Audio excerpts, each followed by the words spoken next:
Harry got to his feet. He was shaking and out of breath.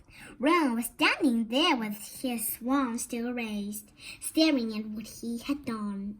It was Hermione who spoke first. "Is it Dad?" "I don't think so," said Harry. "I think it's just been knocked out." He bent down and pulled his wand out of the troll's nose. It was covered in what looked like lumpy gray glue. "Ugh," Troll bogies. He wiped it on the troll's trousers. A sudden slamming and loud footsteps made the three of them look up. They hadn't realized what a racket they had been making, but of course, someone downstairs must have heard the crashes and the trolls' roars. A moment later, Professor McGonagall had come bursting into the room, closely followed by Snape, with Quirrell bringing up the rear. Quirrell took one look at the troll, let out a faint whimper, and sat quickly down on the toilet, clutching his heart. Snape bent over the troll. Professor McGonagall was looking at Ron and Harry. Harry had never seen her look so angry. Her lips were white. Hopes of winning 50 points for Gryffindor faded quickly from Harry's mind. "What on earth were you thinking of?" said Professor McGonagall with cold fury in her voice.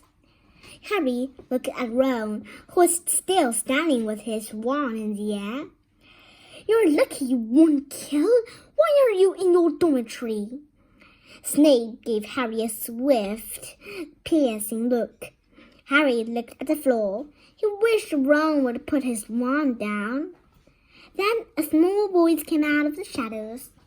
"Please, Professor McGonagall, they were looking for me." "Miss Granger!"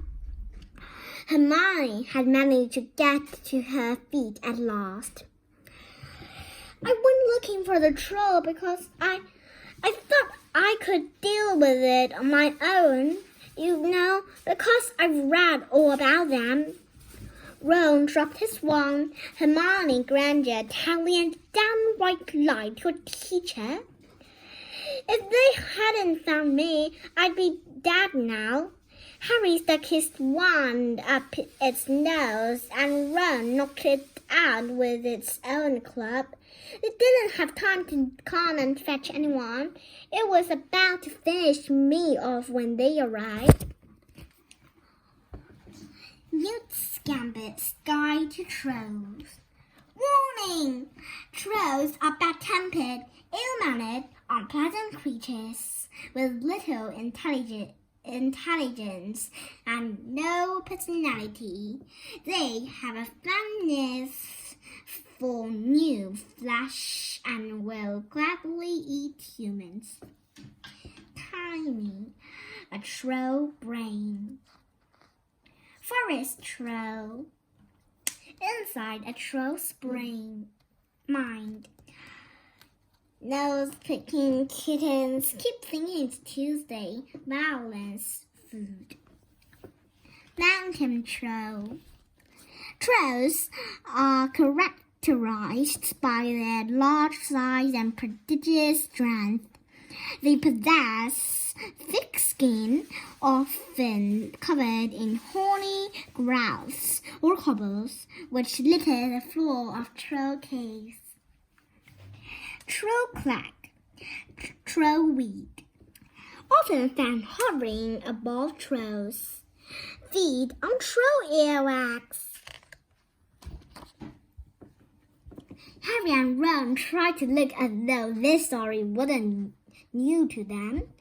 "Well, in that case," said Professor McGonagall, staring at the three of them, "Miss Granger, you foolish girl, how could you think of tackling a mountain troll on your own?" Hermione hung her head. Harry was speechless. Hermione was the last person to do anything against the rules. And here she was, pretending she had to get them out of trouble. It was as if Snape had started handing out sweets. Miss Granger, 5 points will be taken from Gryffindor for this, said Professor McGonagall. I'm very disappointed in you. If you're not hurt at all, you'd better get off to Gryffindor Tower. Students are finishing the feast in their houses. Hermione laughed. Professor McGonagall turned to Harry and Ron.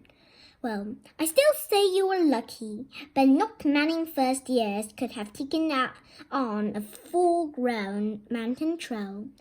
You each win Gryffindor 5 points. Professor Dumbledore will be informed of this. You may go. They hurried out of the chamber and didn't speak at all until they had climbed 2 floors up. It was a relief to be away from the smell of the troll, quite apart from anything else. We should have got more than 10 points, Ron grumbled. 5, once she'd taken off Hermione's. Good of her to get us out of trouble like that, Ron admitted. Mind you, we did save her. She might not have needed seeing if we hadn't looked the thing with her, Harry reminded him. They had reached the portrait of the fat lady. Picked out, they sat and entered. The common room was packed and noisy. Everyone was eating the food that had been sent up.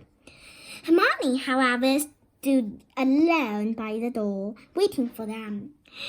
There was a very embarrassed pause. Then, none of them looking at each other, they all said thanks and hurried off to get plates. But from that moment on, Hermione Granger became their friend. There are some things you can't share without ending up liking each other, and knocking out a 12-foot mountain troll is one of them.